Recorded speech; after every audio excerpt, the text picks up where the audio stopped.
Blarla.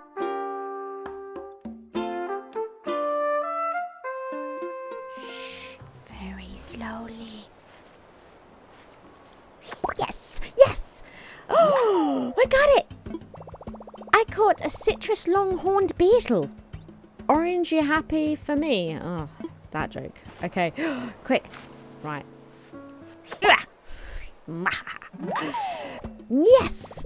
I caught a paper kite butterfly. Do I read it, fly it, or spread it on toast? Okay. We could always sell this one. Because I don't think I've got... Yeah, I've already got this. I caught a tiger butterfly. I've earned my stripes. Okay. Brilliant. So, we've got a couple of donations for the museum. Oh my goodness. Oh my goodness. Oh my goodness. Oh my goodness. I have been looking forward to the opening of the museum like you wouldn't believe. The museum was always my favourite place in the game. And okay, right. I mean, he might be worth a lot. Who knows? Right, I just have to go and get this. It could be worth a lot. I want to know how much he's worth. We've caught one for the museum, and now I want to catch one to sell. Where did you go? Hang on. Right.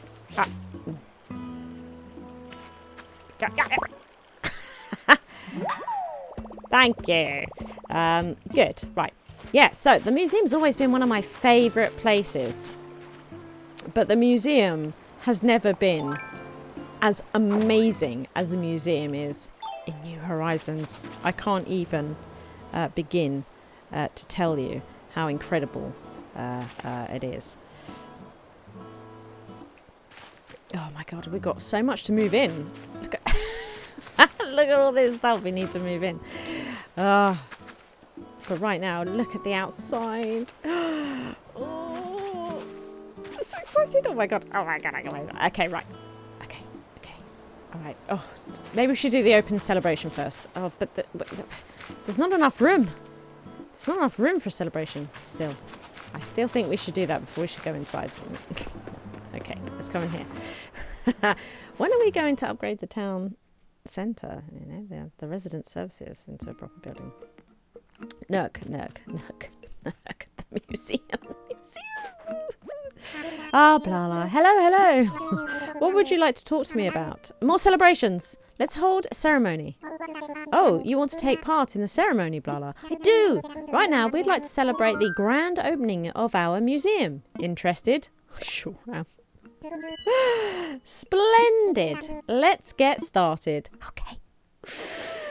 Is there enough room? It's pretty packed out there. Oh. It looks like they've temporarily moved things away. That's nice. This tree is a little bit annoying. A little bit annoying. Now then. Welcome to our dedication ceremony honouring Peepsville's brand new museum. Thank you. Peepsville truly started out as a deserted island. There simply wasn't much here, but now it's the same speech. It's slowly beginning to develop thanks to the tireless efforts of, well, everyone really. And now I think we need to hear a few words from Blathers, who will be running our new museum. Oh my goodness, there's something wrong with me today. Blathers, the floor is yours. Residents of Peepsville, once again, I am Blathers, your humble museum curator. I am overwhelmed, indeed overjoyed, by the marvellous establishment we are opening here today. This could not have been done without you and your considerable cooperation. I only hope this island's rich ecosystem and treasure trove of species continues to inspire all. It has surely strengthened my own resolve to build a museum brimming with wonder. I do hope you will continue your support on the museum's efforts growing forward. Sure will. Thank you for your rousing speech, Blathers. Now, let's have a few words from someone whose contributions made the museum possible. I'm talking about Blarla, our resident representative. Anything to add? We're amazing! Yes, yes, indeed. Thank you for your heartfelt and encouraging sentiment there, Blarla. Everyone, please get ready to join me in bringing this ceremony to a close. Also, those wishing to take a commemorative photo should get ready. I'm ready. Yes, well then. With hope for our continued growth and to celebrate Peepsville Beautiful Museum, hooray! Woo!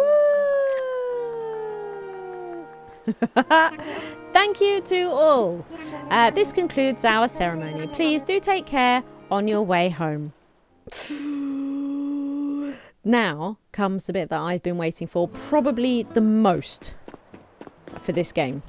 And it's going inside the museum. Oh, can you see the lights going in the door there? Oh, this is the bit I've been looking forward to. Oh, more than anything. Oh, this museum. It looks so good. It really, really does. I can't believe it. Just soak it in. Okay, look at the floor. Look at this floor. It's the same music as well. It's the museum music we've all grown to love. Look at this floor. Oh, it's like a compass. I'm hoping that the observatory will come eventually. Look. Because look at all this room for expansion. Look at it up here. Look at the balconies. The lights. I stayed at the Landmark Hotel once in London. I tell you, it's a bit like this. Their staircases. Yeah, I'm thinking one day we might extend up here, you know, that there might be expansions to the museum that we can have, maybe observatory, or do you remember in New Leaf where you could put your own displays? You could rent out rooms or buy rooms and display your own collections. Oh, look at the vases and the flowers. It's beautiful. We can see that fossils are down there. We have insects over there, fish over there. Okay. Now it's daytime, so we're going to have to wake up Blathers. Ooh. Oh! Oh, I beg your pardon. I'm a bit of a night owl, don't you know? Drowsy in the daytime. But more importantly... Hoo-hoo! If it isn't Blarla. At long last, the Peepsville Museum has opened. This very day, no less. An impressive feat of engineering, craftsmanship, and good old island ingenuity, is it not? Of course, it was your very own donations that made it possible. So, to you I say, thank you. Now allow me to give you a quick overview of our fine institution's floor plan. You'll find there are entrances to the left, to the right, and into the basement. Each one leads to exhibit rooms, wherein the donations collected thus far have been put on display. That's right. I have more good news to report. That is, the donation process has been streamlined. Henceforth, we will accept multiple donations all at once.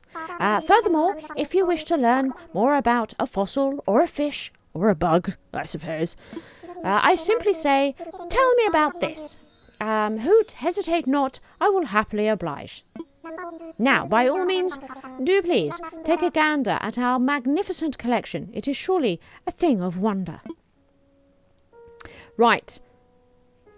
As excited as I am to look around the museum, I feel like we should speed through some donations first so that we actually have things to look at. I just keep putting it off. So... we might start with a bunch of fossils that we have here. Yes. Now, because I'll tell you one thing about donating fossils. The most hilarious thing about me donating fossils is going to be me trying to read all the names of the dinosaurs and such.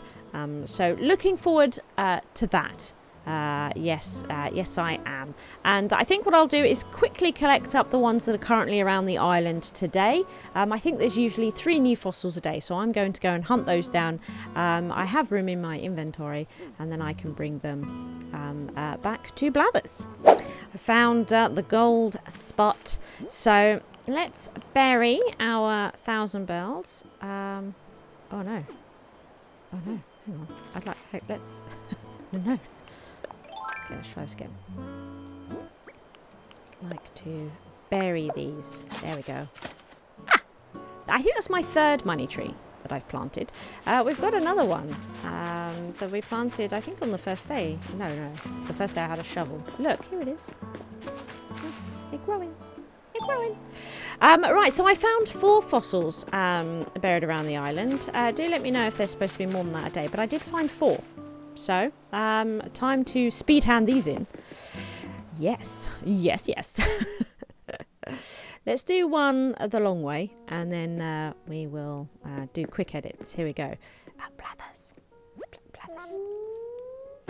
First of all, we shall wake him up. Okay.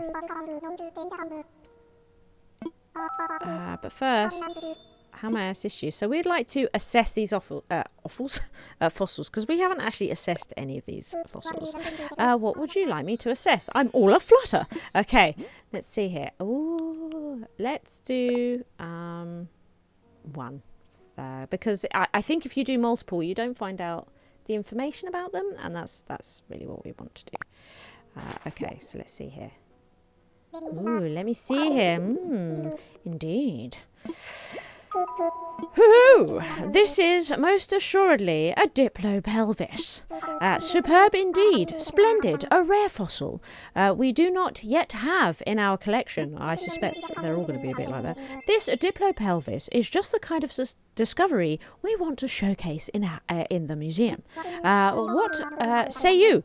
Will you donate it to our noble institution of learning? I'm donating it, yeah. Hoot, how wonderful! I'll add this to the collection with the utmost haste. I never thought I'd lay eyes on a well-preserved... Oh, can we find out about it? Dear me, might I give you a short presentation on the topic? I am quite knowledgeable, you know. Yes, please, yes.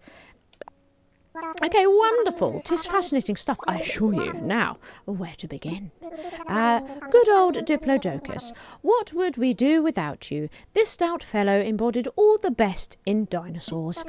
Those sturdy legs, that magnificent tail, and above all, that extraordinary neck. Did you know that its centre of gravity was such that sitting up on its hind legs was probably easy? What's more, paired with its long neck, this ability greatly increased its reach for eating plants. This is what he told us the other day when we donated a different part of the Diplo. Best of all, Diplodocus probably grew its entire life, having no adult size. Would that we were also gifted. And that is what I have to say about that. Anyhoot, I will gladly accept your generous donation. I only hope that we can find what remains of this fossil and display it in its fully assembled form. Well, I actually think that's 2 pieces of that dinosaur, because I'm pretty sure this is exactly what he told us the other day. Oh, great. So I shall get these assessed one by one, and I will give you just the educational facts about the fossils. Here we go. The Dunkleosteus flourished long before the dinosaurs and was a sort of armoured fish. Really? Cool. Curiously, only fossils for the head and shoulders have been found. We must simply imagine the rest. What? While its face was rather frightening, I like to picture a cute little tail and perhaps some fluffy paws on its fins. Don't be ridiculous, Blathers. Such speculation is not scientific, of course, and essentially amounts to paleontological fan fiction. I own that. You can't talk about Stegosaurus without talking about the distinctive diamond-shaped plates on its back. These plates, while made of bone, were not actually connected to the animal's skeleton. They simply grew out from the skin, remarkably enough, and were up to 2 feet tall, and similarly wide. It's not clear exactly how the plates were arranged, or what they were for. Yet more mysteries of the ancients. The Eusthenopteron is famous for being the link between fish and land animals long before dinosaurs. It seems to have had strong fins capable of pulling it around areas where the water was shallow. When most creatures lived in the sea, they dreamed of land. If not for them, we mightn't be here today. Imagine! If we'd not left the oceans, how might fashion and music be different in an aquatic world? Wow. How would we resolve differences? Perhaps some sort of ink squirting contest of champions. Ah yes, Dimetrodon, not actually a dinosaur, despite what some people may tell you. This reptile, not dinosaur, is most famous for the large sail-like organ on its back. Said organ was said organ was likely useful in regulating its non-dinosaur body temperature. Reptiles are known to be cold-blooded, but there is some debate as to whether dinosaurs were too. Dimetrodon assuredly was. That graceful ballerina of the crustaceous, the iguanodon. The iguanodon. When I say it was graceful, I mean by the rather low bar set by other large herbivores. Apparently, it would nimbly dodge the attacks of predators and fight back with its thumb claws. It could even walk on two legs when it wanted to. Truly, it was the most elegant and lithe of dinosaurs. Coprolites are, in fact, bits of fossilized feces. It's true. It must be said they are also astonishing treasure troves of ancient information, what? For example, the coprolite from certain plant-eating dinosaurs has been found to contain small pebbles. This tells us that these dinosaurs, like many modern birds, ate rocks to help grind the greens in their bellies. Indeed, fossilized feces reveals not only what food the dinosaurs ate, but how they digested it too. Who knew? I'd say that T-Rex is the 800-pound gorilla of the dinosaur world, but it likely weighed well over 9 tons. This fearsome chap is particularly synonymous with the word dinosaur, and for good reason. At up to 42 feet long with banana-sized teeth, it was one of the largest carnivores ever to walk the earth. It's unclear how fast T-Rex was, since estimates vary wildly. I am just relieved I will never have to escape one. I had been hoping someone would bring me a Megalosaurus. This large fellow was a bit like our modern rhinoceros, but with 2 horns on its nose. Sadly, their small teeth restricted them to a diet of rather soft plants, and eventually they died out.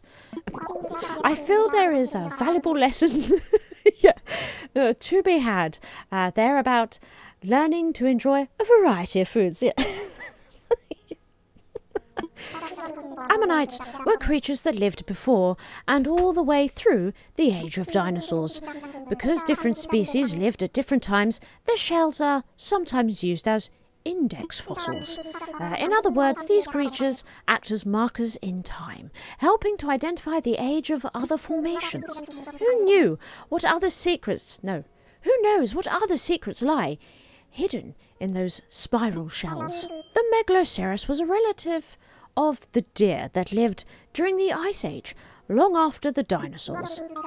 It was also known as Megalosaurus gigantus, which just means deer with large horns. True to their name, they were deer with antlers spanning roughly 10 feet across. Imagine the majesty. While smaller than many dinosaurs, they were nonetheless a very charismatic example of megafauna. Okay, so we only had one duplication, which is not too bad, which is this torso, the Triceratops. So we can sell this. It'll be... we should get good money for that. So next is on to all the insects. I will probably remove these for the moment, and we will go on a fast fish and insect donation spree. The barred knifejaw, also called the striped beakfish, is a lovely fish with a distinctive striped pattern. It is reportedly also a very curious fish in that it has been known to approach swimmers to greet them. They also tend to be good at avoiding fishing hooks, so well done on outwitting this one. So if I do catch any fish or insects when I'm handing them in and you think, oh, how did she get that one? Let me know in the comments below, and then I will be able to give the details from my catalogue, my Critterpedia. That's it. We should definitely do that. Don't tell the mantis's angelic pose fool you, for it is truly monstrous. The mantis is known for its large size and tremendous strength, and for sickle-like arms that pack a punch. And though they tend to eat bugs and spiders, mantises have been known to dine on small animals too. And those eerie eyes on my... did you know it has 5 of them? 2 big ones and 3 small ones. I shall faint if I think of it any further. The citrus long-horned beetle is a putrid pest and a grave threat to the trees, who, it's true, adults possesses powerful jaws and use them to chomp through hard wood and plant fibres with ease. The little larvae are no better, boring bullet-like holes into innocent trees with gusto, citrus trees especially. Voracious and vile indeed. With its black and white striped wing pattern, the paper kite butterfly is both elegant and pretty. And pretty poisonous, I mean. Oh dear, where was I? Oh yes. Even this butterfly's black and white striped larvae, a little golden pupae, are toxic to predators. Indeed, the paper kite butterfly's foul flavour is famous, and thus birds, in particular, steer clear of the fiends. And this bird most of all. Did you know it takes a team of honeybees working together to transform flower nectar into honey? Indeed, forager bees suck nectar from flowers into their honey stomachs and then fly it to the hive. Hive bees then chew the substance and spit it into honeycomb, fluttering their wings to dry it out. Yes, you could say honey is a tasty tribute to the hard work of the humble honeybee. Oh my, you mustn't confuse my lengthy description for admiration. At the end of the day, honeybees are still insects and thus still ghastly. A wee bit less ghastly than most, I admit. Did you know that the olive flounder is the same shape as other fish when it hatches? But as it grows, it gets both wider and flatter and can reach some 3 feet long. These flatfish spend much of their lives buried under the sandy ocean floor, waiting for prey to happen by. Imagine the surprise for said prey when they strike. It would be as if your kitchen floor were to bite you. Allow me to share a fact with you. Wasps are sometimes called meat bees because they eat meat of almost any sort. Surely you've seen what a menace they make of themselves at picnics. 'Tis hardly the worst of it, what? Aggressive predators with venomous stingers. Wasps not only hunt and eat other insects, they paralyze their prey, then drag their victims home alive, leaving them for their larvae to feed upon. Suddenly, a simple sting seems quite tolerable. As giant spiders go, the tarantula is said to be quite docile. But have you ever seen such foul fuzziness? It is a fact. Tarantulas have barbed belly hair. I say again, barbed belly hair. These awful arachnids let loose their spiky, itchy hairs to protect themselves from predators. But seeing how tarantulas also prey on frogs, mice and even birds, one might ask, who needs protecting from whom? Who indeed? The fowl fly is quite the disquieting creature, I tell you. It tastes its food with its feet. In fact, when flies rub their legs together, they do so to get rid of debris blocking their taste receptors. And did you know their hairy toes release a sticky goo so they can walk on any surface, even your ceiling? This gross goo gets on your food too. The dab is a flatfish that bears some resemblance to the olive flounder, though their mouths are different. Personally, I am morbidly fascinated by each fish's eye placement. The dab's eyes are both on its right side, while the olive flounders are on the left. These fish spend lots of time laying on their sides in the sand, so the odd eye placement makes some sense. But it's, how can I put this, creepy, viscerally disturbing, profoundly upsetting to fans of symmetry? Well, first off, squids are members of the mollusks family, just like the octopus. Many mollusks, like snails and clams, have shells, but the squid's body is almost completely soft.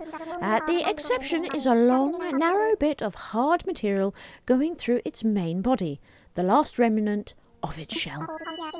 Of course, having your shell inside is not a best practice. Perhaps they lost the owner's manual. Sea bass is a name given to a variety of different species of saltwater fish. They are a varied bunch, with some as small as 4 inches and some as staggeringly ginormous as 8 feet. Sea bass is a bit pedestrian, though. Many species have better names, such as red-branded perch, or the delightfully whimsical dusky grouper, or the potato cod. Will nobody think of the pink mau-mau? Such mystery, such grace. Did you know that the sea butterfly's scientific name is Thecosomata? A very rough translation of that is shell body. Indeed, this illustrious creature is related to snails. However, it reminds me much more of an elegant feathered friend, the way it flies through the water. With such grace in flying, one shouldn't wonder if it's related to the owl. I dare say the name says it all. Stink bugs are known for their stench. Ugh. P.U. As it happens, these crop-eating pests use straw-like mouths to pierce plants and drink the juices. And when threatened, they use a smelly chemical in their belly to release their odorous odour. Ugh, how do they live with themselves? The black bass is a formidable, strong fish, and as such is a common target for sport anglers.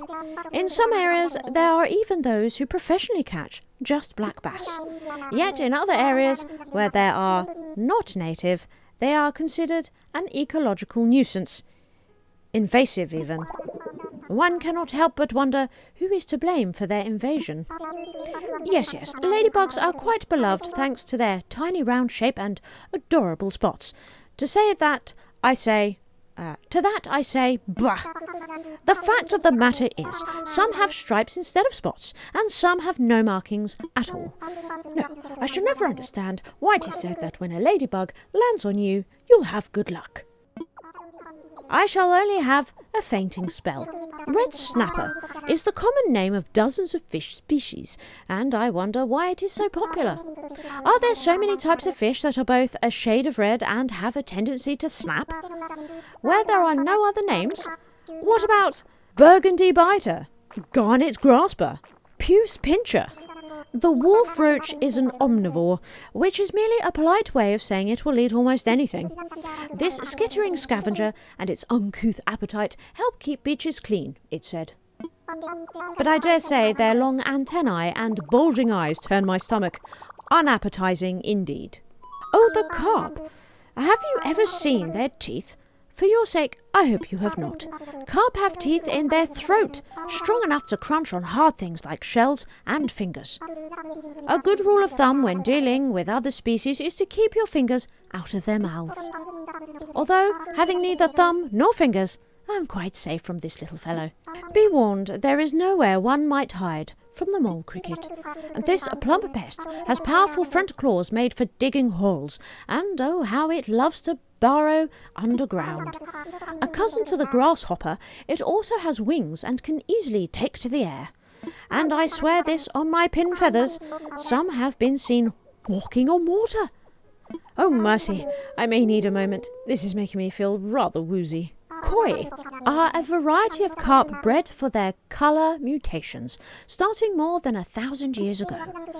Well, one glance at their impressive colouring tells you that the centuries of effort were worth it.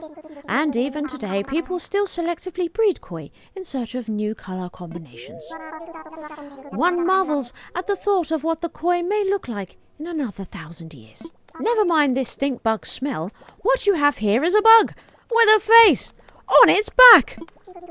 Simply put, the man-faced stink bug has markings on its shell that resemble a human face.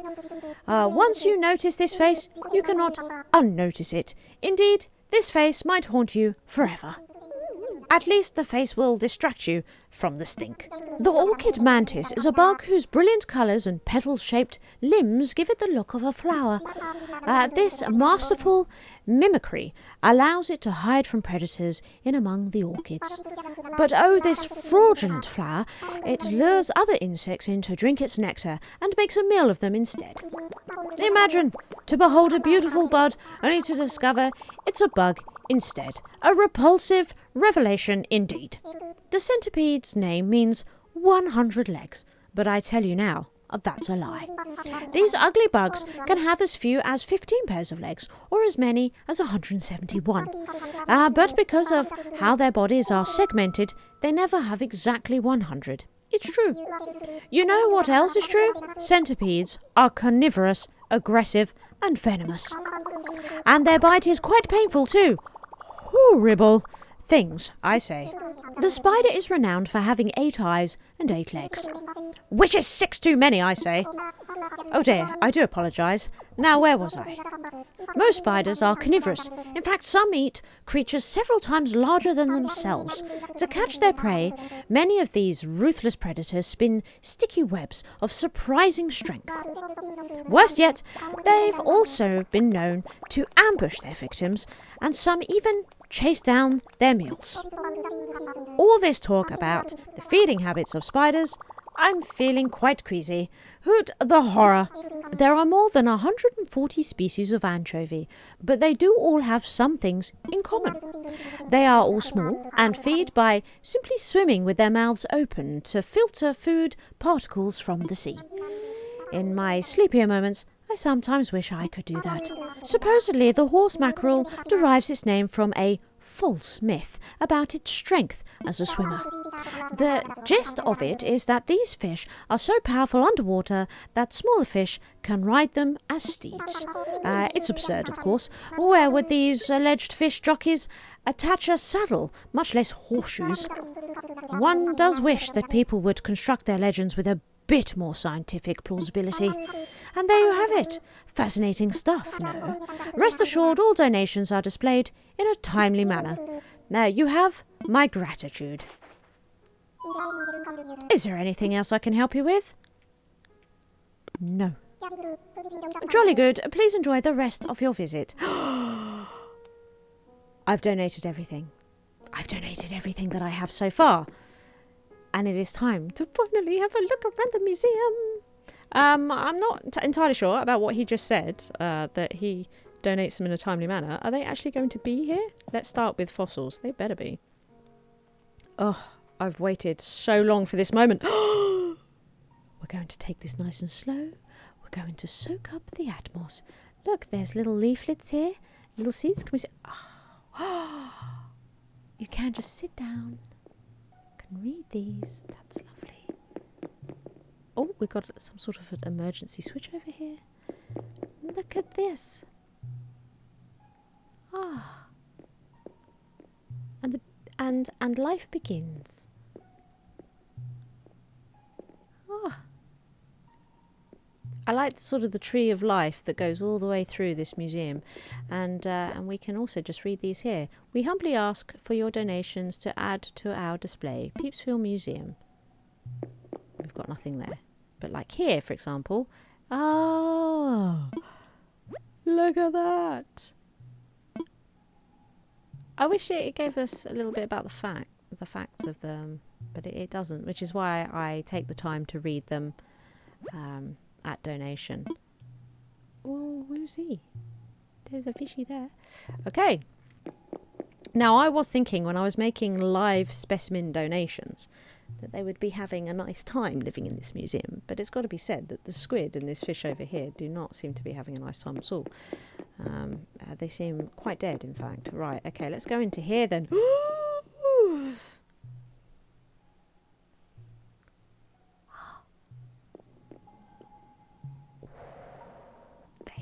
They have been donating things. We have nothing in these two just yet, but that's okay.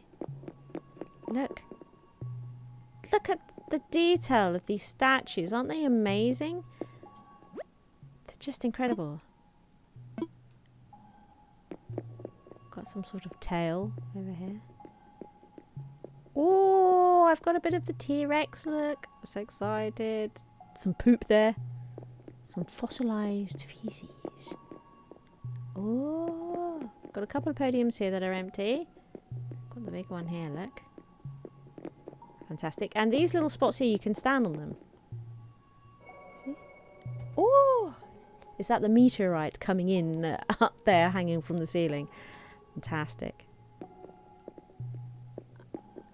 This is the only thing, I think, in the dinosaur collection that we've actually completed. But yeah, it's nice that we have a completed one. Oh, look, and that was it impacting the earth. So we can, yeah, we can see it coming from the other side of the room and coming across. That's cool. Yeah, so this is actually completed, which is great. And I think in future, when donating fossils, I'll only give the fact about the dinosaur when we've completed it, because he gives the fact again once it's complete. So we won't have to worry about those in the future. I like that we can go up here as well. And there's another spot up here where you can stand so that the camera adjusts itself. Not just here. Oh, I thought... Oh, there it is. I have to be a bit closer. So, because I think the idea is that these two dinosaurs are fighting. Yeah. Indeed. Now, should we go through this low one first? Okay.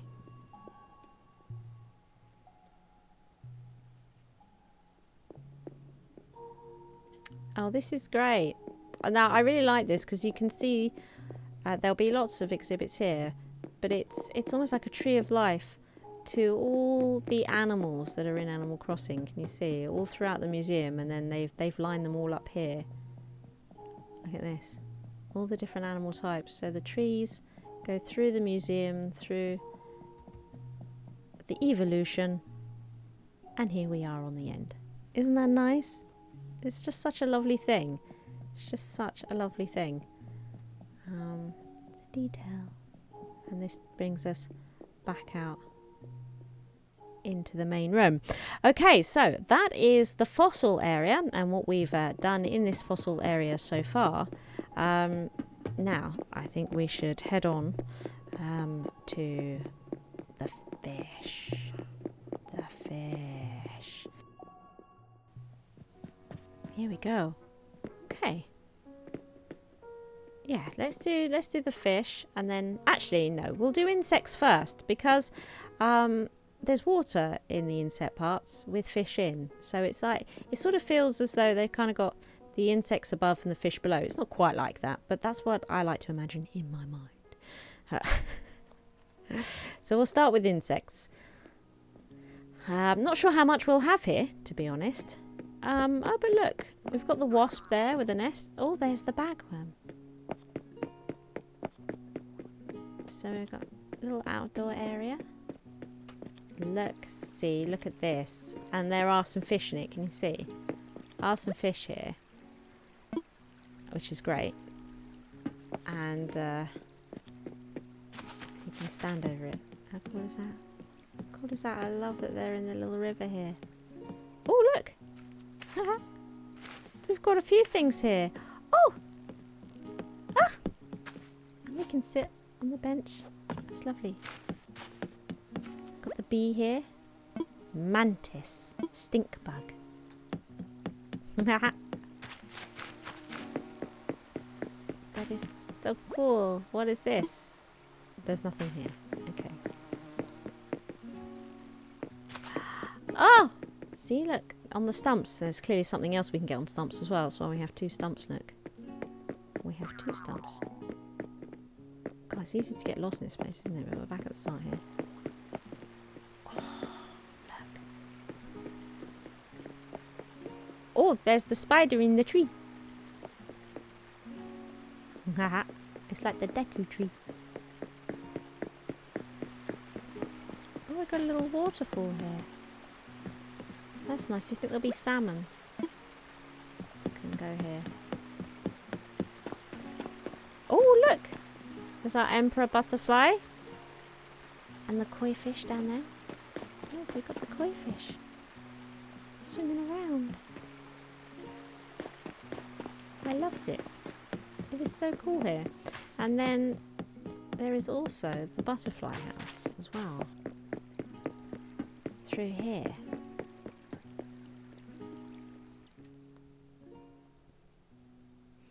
Love that butterfly house. I wonder... Oh, we have got a few specimens flying around. And these plants get added over time. These flowers and that. So if I hadn't have added all these insects first, all these benches here I think would have been quite empty. But the more butterflies you add, and you can see that we've added quite a few, the more flowers and that get added as well. You can see just... got quite a few butterflies flying around. Lots of people complain about this bit of ivy coming across the front of the screen here. Maybe if it just faded in and out rather than popped in and out, that might be nice. Oh look, the snail! Haha! This is really nice. And there was a koi in this fountain. I saw a koi swimming around. There he is. Okay. What's out here?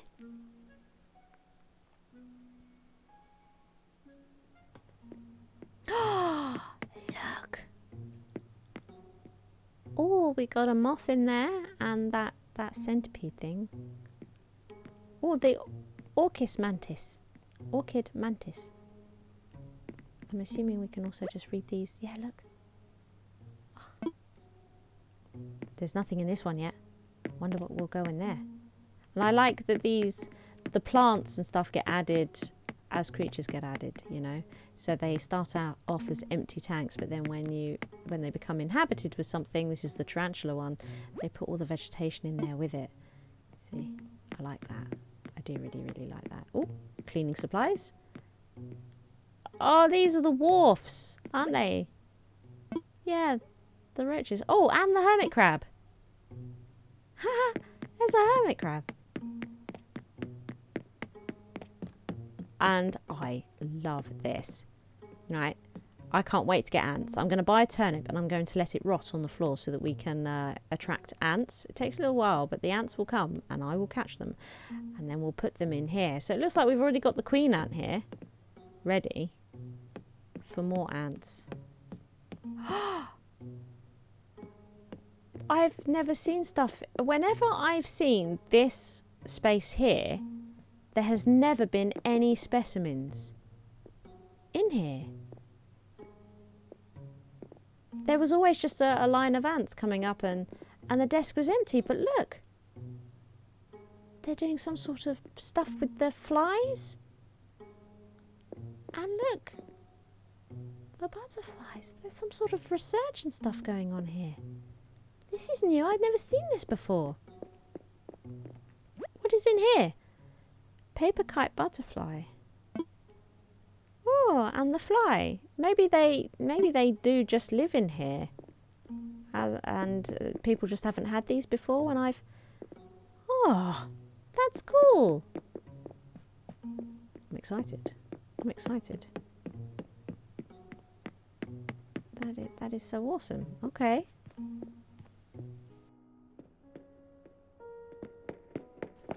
Okay.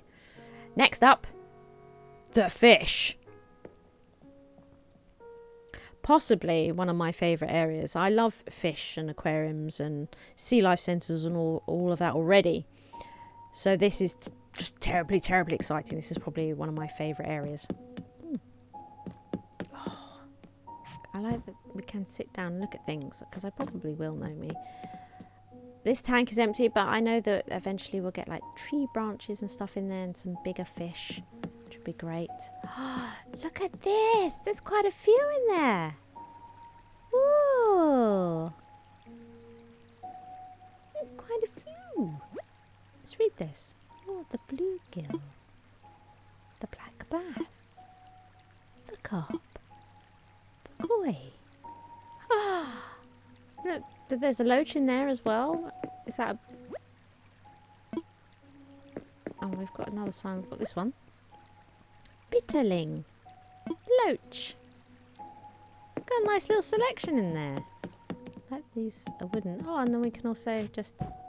Ah, nice.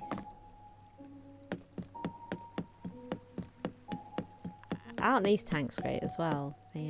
With the little moving water across them. God, we've got quite a few in this one. Look at that. Quite a few in that one. Yellow perch. Crucian carp. We've got another little sign here. Pale chub in the days. Nice. This one's empty. It's weird. We got 3 here and 4 fish in the middle one. Look at this tank. This tank's huge. I don't have anything huge just yet. Oh, I can't wait to see what happens there. Oh, look at the way it moves so that you can see in there. Oh, I'm so excited.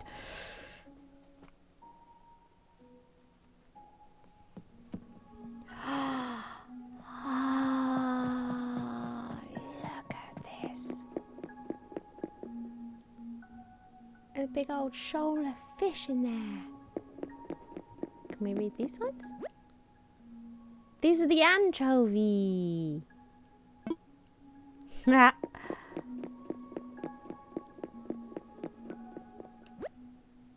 And the horse mackerel. Wow, he's got a big old home. Amazing. Oh look, we can just sit here. Because we can run around the back and look through. Hello.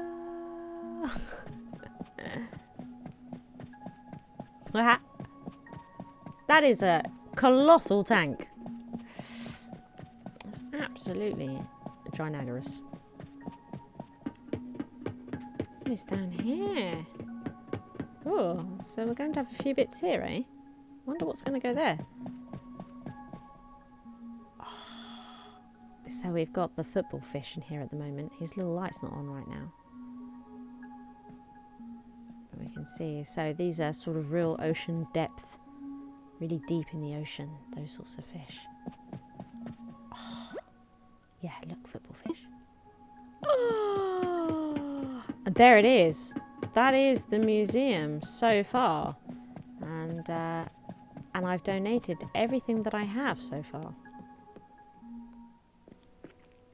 Wow, Blathers, you've outdone yourself. You really, really have. I'm just in love with this museum and looking forward to donating more things to it. But as you can see, look, we've cleared up outside here. It's all clear. I might take down this tree and what we could do right now is move these flowers because I didn't mean to plant them here. It was a mistake. There we go. Let's get rid of that. And then, yeah, this tree is really in the way, isn't it? I might have to deal with that. Let's. Okay. And plant. There we go. That's a bit better. I'll deal with that tree some other time. So there we are. There we are. The museum. If you enjoyed the video, please like and subscribe. Thank you to all my Patreons for their continued support.